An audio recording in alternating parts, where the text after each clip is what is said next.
नमस्कार, मैं पप्पू कुमार यादव, सहायक प्राध्यापक संस्कृत, महिला कॉलेज चाईबासा, कोल्हान विश्वविद्यालय, झारखंड। आज हम लोग मेघदूत काव्य के पूर्व मेघ के 28वें श्लोक को पढ़ेंगे।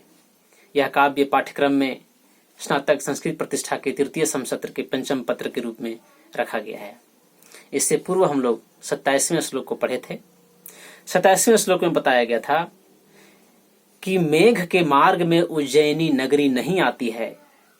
यक्ष कहता है कि यद्यपि उज्जैनी जाने का तुम्हारा मार्ग वक्र है, तुम्हारे मार्ग में उज्जैनी नहीं आती है, फिर भी तुम उस उज्जैनी को जरूर जाना। और यही बात मेघ को पूर्व में ही एक सांकेतिक रूप से सचेत कर दे रहा है, उसको बता दे रहा है। जाने के लिए तो आदेश दे ही रहा है, लेकिन यह भी बता रहा है कि जब बिना उसके मार्ग में आए उस स्थान को जाना है, तो इतना अवश्य है कि उस स्थान में, उस उज्जैनी नगरी में मेघ को अधिक समय रहना है, अधिक स्थानों को देखना है, अधिक प्राकृतिक सौंदर्य का अवलोकन करना है, वहां के नगर, भवन, मंदिर सभी का अवलोकन करते हुए, दर्शन करते हुए जाना है। और इसके लिए उसको उस उज्जैनी में पर्याप्त समय रुकना है। और जब पर्याप्त समय, अधिक समय तक वह उस उज्जैनी में वह मेघ रुकेगा, तो वह अपनी उपस्थिति जलवृष्टि के द्वारा ही करेगा। और जलवृष्टि के लिए उस मेघ को अपने अंदर, यानी मेघ के अंदर पर्याप्त मात्रा में, प्रचुर मात्रा में जल की आवश्यकता निसंदेह होगी। और उसी जल की पूर्ति के लिए उस उज्जैनी को जाने से पूर्व ही यह यक्ष बता दे रहा है कि तुम वहां जाने से पूर्व एक नदी निर्विंध्या पड़ती है, और उस निर्विंध्या नदी के चंचल लहरों से युक्त जलों को तुम अपने अंदर समा करके, ले करके, पी करके, ग्रहण करके, और रसाभ्यंतर होकर के, रस युक्त होकर के, प्रचुर जल वाला होकर के, और तब तुम उस उज्जैनी को जाना। और इस श्लोक में वही वर्णन है कि कैसे उस निर्विंध्या नदी के जल को वो ग्रहण करता है। इससे पूर्व भी यह मेघ 2 नदियों का जल ग्रहण कर चुका है, और दोनों में जल ग्रहण करने के समय महाकवि कालिदास श्रृंगारिक रूप से वर्णन करते हैं।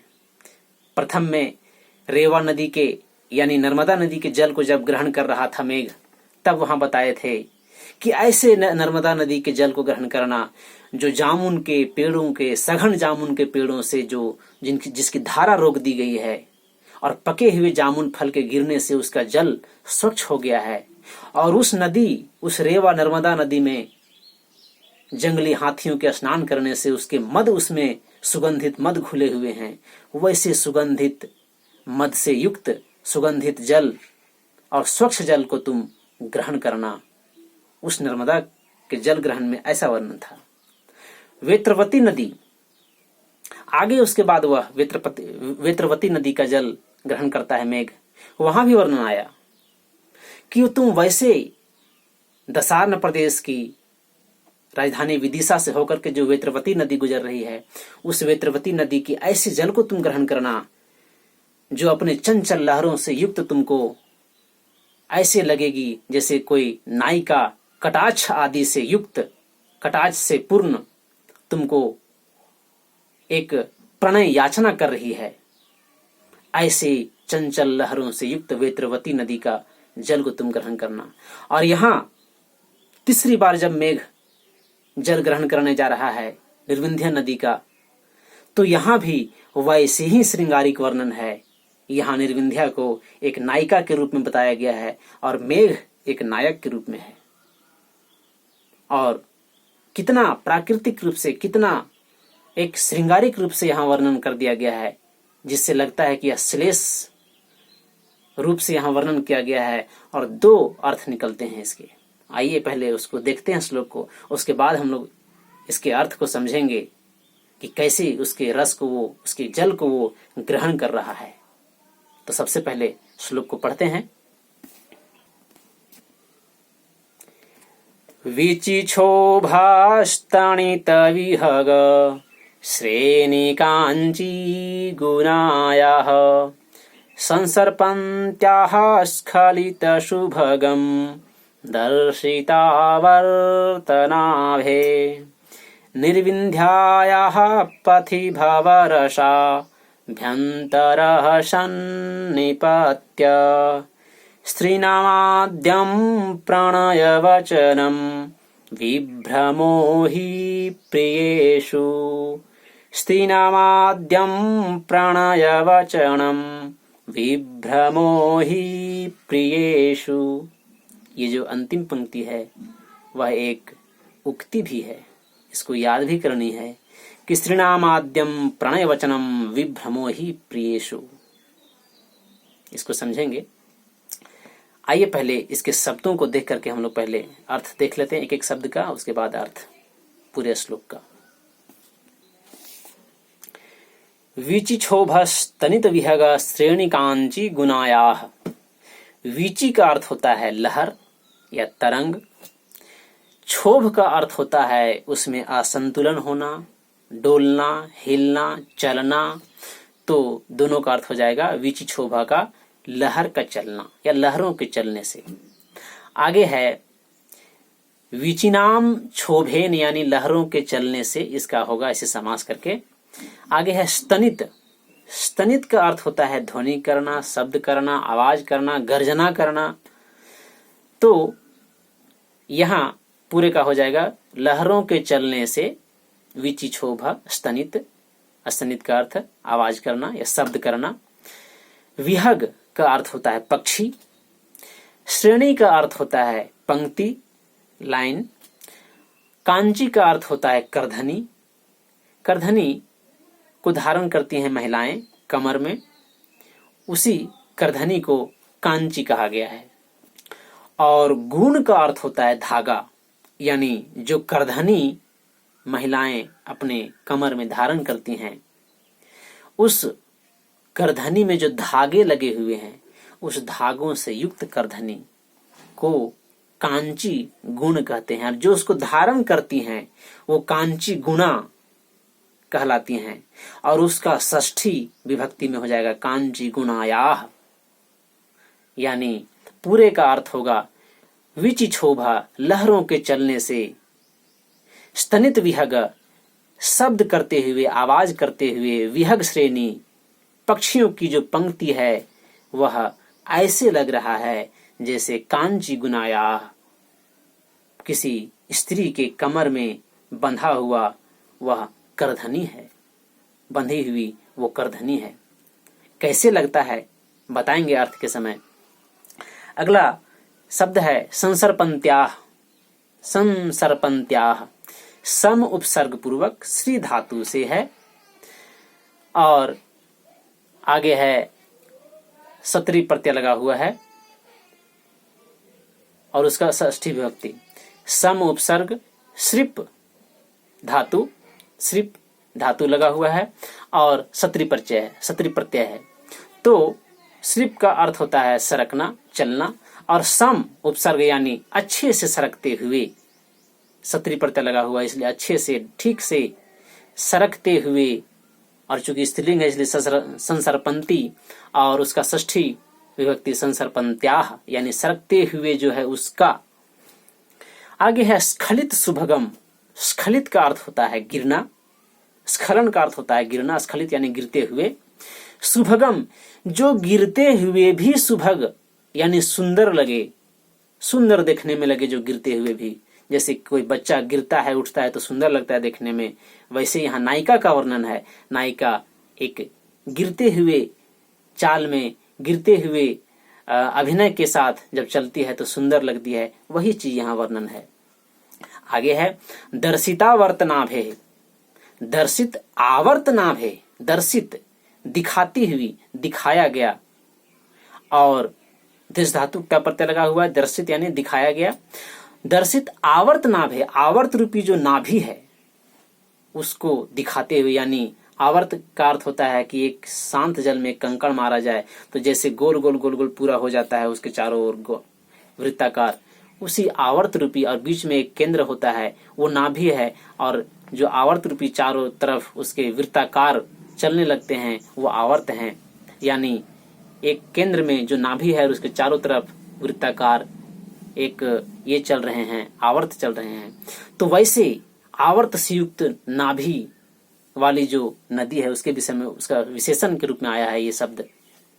और उस नाभि के षष्ठी नाभे, नाभि के आगे है निर्विंध्यायाः, षष्ठी विभक्ति निर्विंध्या की षष्ठी निर्विंध्यायाः।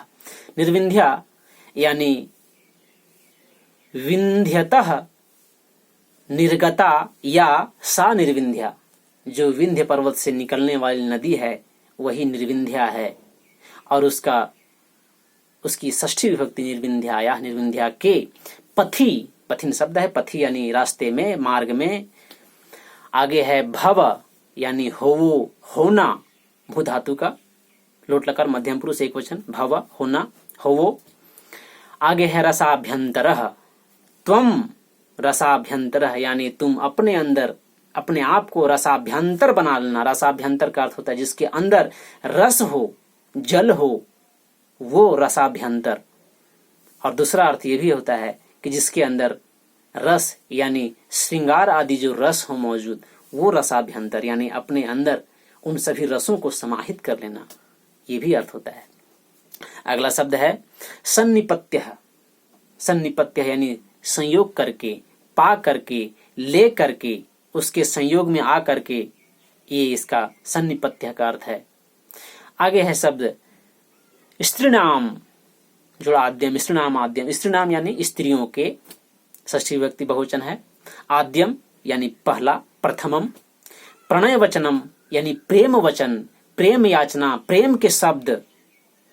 प्रणय वचनम, प्रेम के शब्द जो होते हैं वह विभ्रम, विभ्रम यानी कटाक्ष आदि जो होते हैं उसको विभ्रम कहते हैं। जैसे किसी को देख करके नजर झुका देना, मोड़ लेना, मुस्कुरा देना, हाथ हटा लेना, ये सभी कटाक्ष आदि के अंतर्गत आते हैं।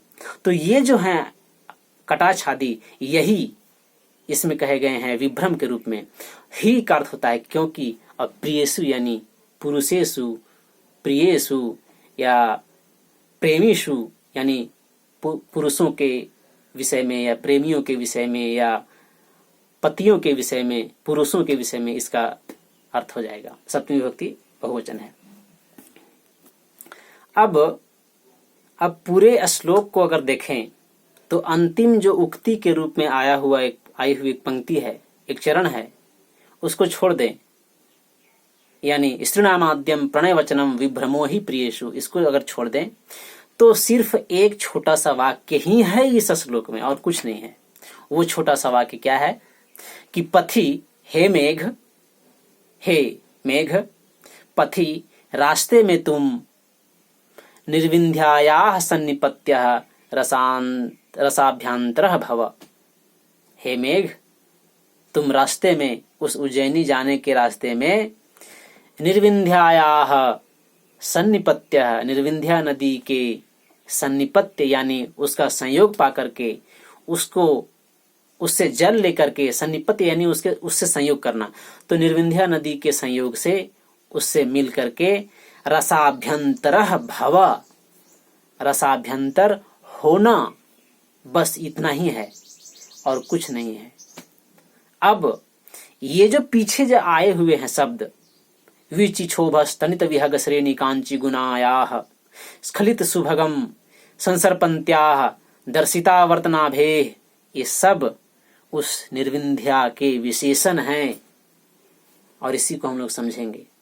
मूल इतना ही है, पथि हे मेघ, पथि रास्ते में, निर्विंध्यायाः निर्विंध्या के, सन्निपत्यः संयोग पाकर, निर्विंध्या के संयोग से, सन्निपत्य लेकर, संयोग लेकर, संयोग पाकर, रसाभ्यंतरः भव अंदर से रसयुक्त हो लेना, बस इतना ही है। तो आइए उसके विशेषण को समझते हैं। बोलता है विचिक्षोभस्तनित विहग श्रेणी कांची गुणायाः। अब इस बात को हम बताए थे कि आपको बताएंगे कि कैसे लहरों के चलने से शब्द करते हुए पक्षी उस नदी के ऊपर ऐसे पंक्तिबद्ध हो गए हैं कि वह पंक्ति ऐसा लग रहा है मानो किसी स्त्री के कमर में बंधा हुआ करधनी कमर में बांधा जाता है, साड़ी के ऊपर से करधनी बंधी होती है। तो उस करधनी के समान कैसे लग रहा है? तो इसको ऐसे समझिए कि मेघ जब जा रहा है तो दक्षिण से उत्तर की ओर जा रहा है, उसके साथ बगुलियां और राजहंस दोनों पंक्तिबद्ध होकर के उड़ रहे हैं। ठीक है। इसके बाद जब वो निर्विंध्या नदी के पास पहुंचता है तो निर्विंध्या नदी पूरब से पश्चिम की ओर बह रही है, या पश्चिम से पूरब की ओर कहें, मतलब उसकी दिशा जो है वो पूरब से पश्चिम या पश्चिम से पूरब है, और मेघ की दिशा है दक्षिण से उत्तर।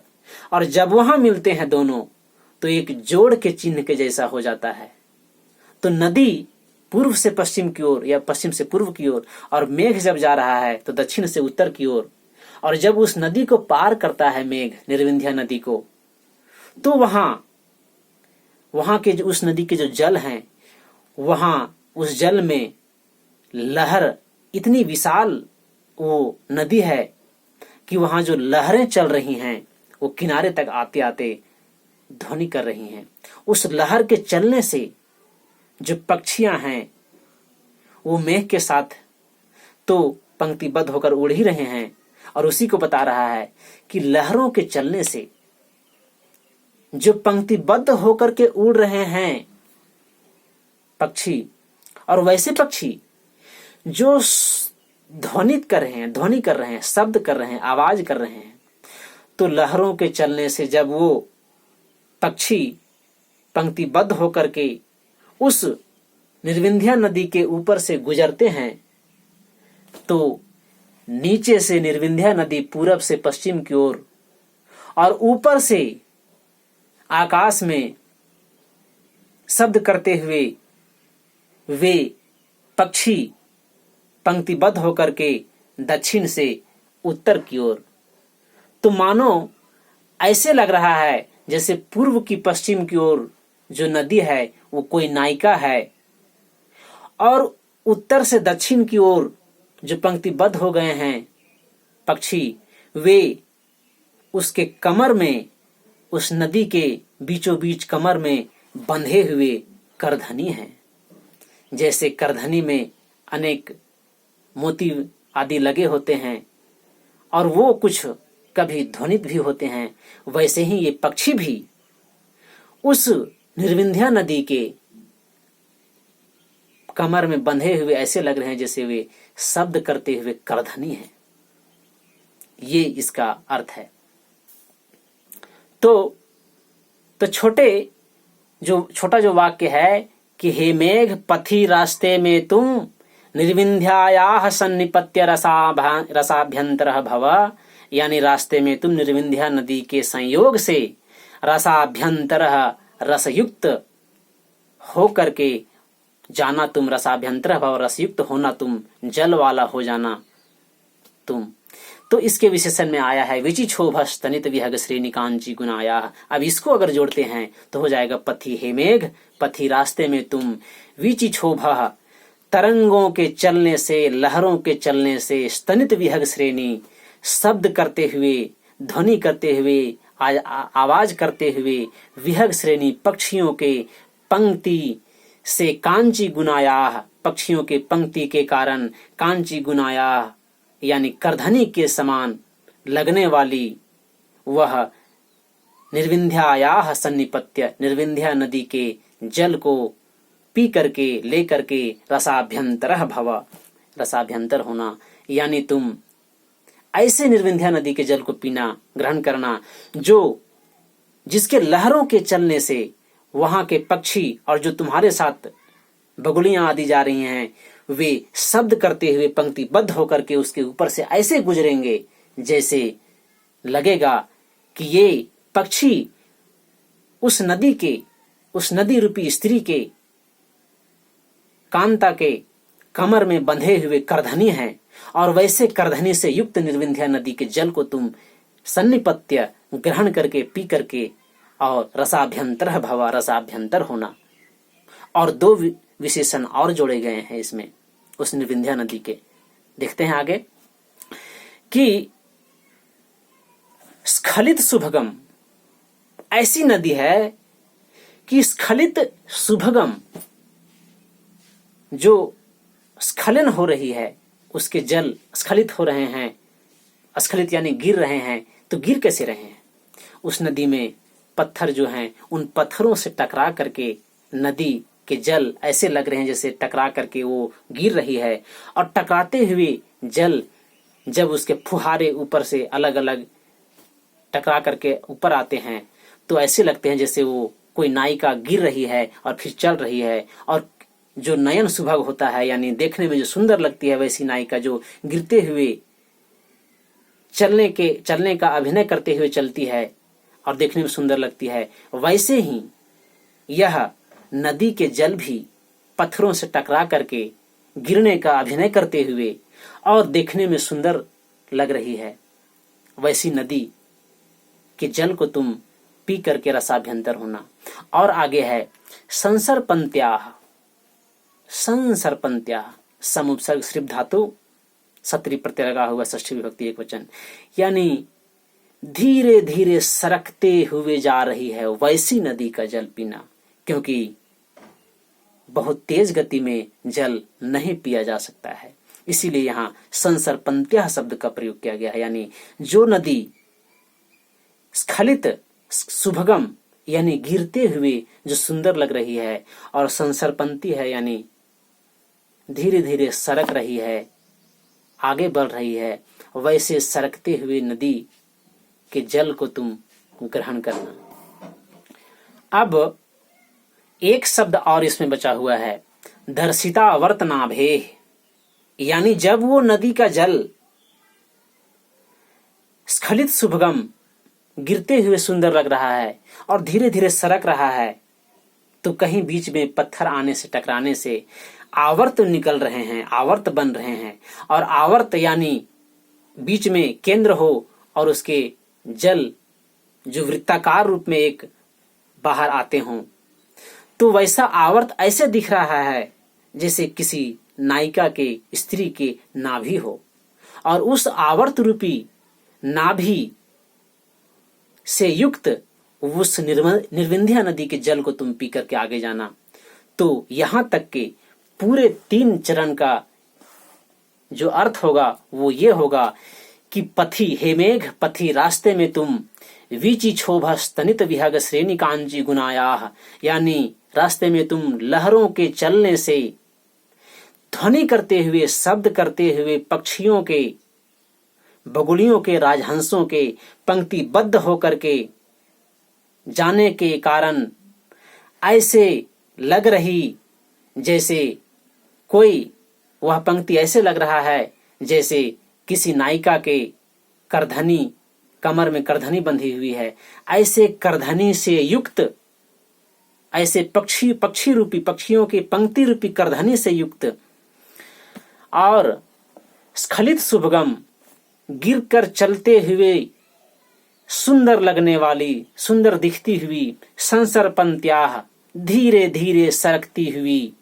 दर्शिता वर्तनाभे, और अपनी नाभि को, आवर्त रूपी नाभि को दिखाते हुए, निर्विंध्यायाः निर्विंध्या नदी के सन्निपत्यः संयोग करके उसका जल को पी करके रसाभ्यंतरः भव, रसाभ्यंतर होना। क्योंकि आगे कहता है कि वीची क्षोभा स्तनित विहग श्रेणी कांची गुनायाह, यानी लहरों के चलने से, शब्द करते हुए पक्षियों के पंक्तिबद्ध होने से ऐसे लग रही है मानो जैसे किसी नायिका के कमर में करधनी बंधी हुई है।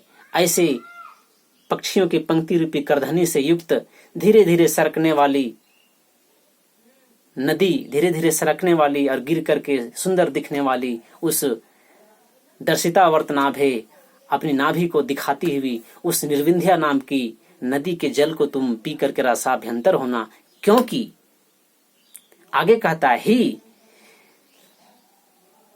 विभ्रम स्त्रीणाम आद्यम प्रणय वचनम, विभ्रम प्रियेषु स्त्रीणाम आद्यम प्रणय वचनम, क्योंकि विभ्रम ही, कटाक्ष आदि ही स्त्रियों का पुरुषों के प्रति आद्यम प्रणय वचनम, प्रथम प्रणय वचन होता है, प्रथम प्रेम याचना होती है। अब इसमें जो कहा गया है कि ही, क्योंकि स्त्रीणाम प्रियेषु विभ्रमः आद्यम प्रणय वचनम, क्योंकि स्त्रियों का पुरुषों के प्रति विभ्रमः, विभ्रम ही, कटाक्ष आदि ही प्रथम प्रणय वचन होता है, प्रेम के शब्द होते हैं, प्रेम याचना के शब्द होते हैं। इसका क्या अर्थ है? इसके पहले कुछ न कुछ विभ्रम हुआ होगा। तो विभ्रम के रूप में वो जो आप देख रहे हैं, स्खलित स्खलित शुभगम, यानी गिरते हुए सुंदर दिखने वाली, जैसे कोई नायिका गिरने का अभिनय करते हुए और फिर आगे चलती है, वो अभिनय भी, यानी कह सकते हैं मटक कर चलना। तो वो अभिनय जो सुंदर दिख रहा है, वो भी कटाक्ष विभ्रम के अंतर्गत ही आता है। संसर्पणत्या धीरे धीरे सरक रही है, धीरे धीरे अपने कदम बढ़ा रही है, वो भी कटाक्ष के अंतर्गत ही है। और आगे है दर्शिता वर्तनाभे, जो अपने नाभि को दिखा रही है, आवर्त रूपी नाभि को जो नदी दिखा रही है, वो भी विभ्रम के अंतर्गत ही है, कटाक्ष के अंतर्गत ही है। क्योंकि कटाक्ष जो होता है वो किसी को देख करके नजर झुका लेना, नजर मोड़ लेना, मुस्कुरा करके हटा लेना, अपने हाथ को हटा लेना, या नजर झुका करके मुड़ जाना, ये सभी जो हैं वो कटाक्ष आदि के विभ्रम के अंतर्गत ही आते हैं। आप जब काव्य प्रकाश पढ़ेंगे तो रस की जो परिभाषा है, विभावा तत्र विभावानुभाव व्यभिचारी संयोगाद रस निपत्ति ही, वहां अनुभाव के रूप में यही कटाक्ष आदि है। तो यहाँ जो नदी के चलने, नदी की धारा जब बह रही है, तो उस धारा के रूप में जो आया हुआ है कि वो धीरे धीरे संसर्पंती यानी सरक रही है, स्खलित शुभगम, गिरते हुए सुंदर दिख रही है, दर्शिता आवर्त नाभे, अपने नाभि को, आवर्त रूपी नाभि को दिखा रही है, ये सभी कटाक्ष आदि ही हैं, विभ्रम ही हैं। और ये सभी विभ्रम ही किसी स्त्री के, किसी कांता के प्रेम याचना में प्रथम प्रेम के शब्द हैं। किसी पुरुष के प्रति जब वो स्त्री प्रेम याचना करती है, तो उसके प्रेम के शब्द के प्रथम प्रेम वचन ये अनुभाव ही हैं, ये विभ्रम ही हैं, ये कटाक्ष आदि ही हैं। इसीलिए अंतिम में कहता है कि वैसे विभ्रम से युक्त जो अपने आवर्त रूपी नाभि को दिखा रही है, धीरे धीरे सरक रही है, स्खलित होते हुए भी, गिरते हुए भी आगे चल रही है, जो दिखने में सुंदर लग रही है, ऐसे विभ्रमों से युक्त उस निर्विंध्या नदी के जल को तुम ग्रहण करना, रसाभ्यंतर होना। और रसाभ्यंतर का एक और अर्थ है कि तुम श्रृंगार आदि उस सुंदर स्त्री रूपी निर्विंध्या नदी के श्रृंगार आदि को ग्रहण करके श्रृंगार आदि रसों से युक्त होना, यानी रसाभ्यंतर होना, यानी श्रृंगारिक होना, ये भी बोला जा रहा है उस मेघ को। तो यहाँ दो अर्थ, एक तो स्त्री के रूप में कहा गया है कि तुम श्रृंगारिक हो लेना उस निर्विंध्या रूपी स्त्री के रूप में जो नदी है उससे, और दूसरा कि तुम उस निर्विंध्या नदी के जल को पी करके रसाभ्यंतर यानी अपने अंदर रस को प्रचुर मात्रा में समाहित कर लेना, ले लेना, ताकि तुम उज्जैनी में जाकर के जब ज्यादा दिन तक वहां रुकेगा तो वहां अपनी उपस्थिति उस जल के द्वारा तुम करवा सको। और इसी के अंत में कहा क्या है एक उक्ति के रूप में कि स्त्रीणामाद्यम प्रणय वचनम विभ्रमो ही प्रियेषु, क्योंकि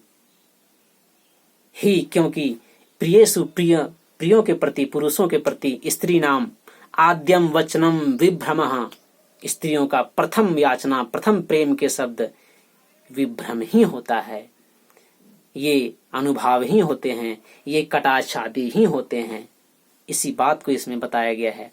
और इसमें जो वर्णन है पूर्ण रूप से हम लोग देख चुके हैं। आज इस श्लोक में इतना ही, आगे दूसरे श्लोक को देखेंगे। धन्यवाद।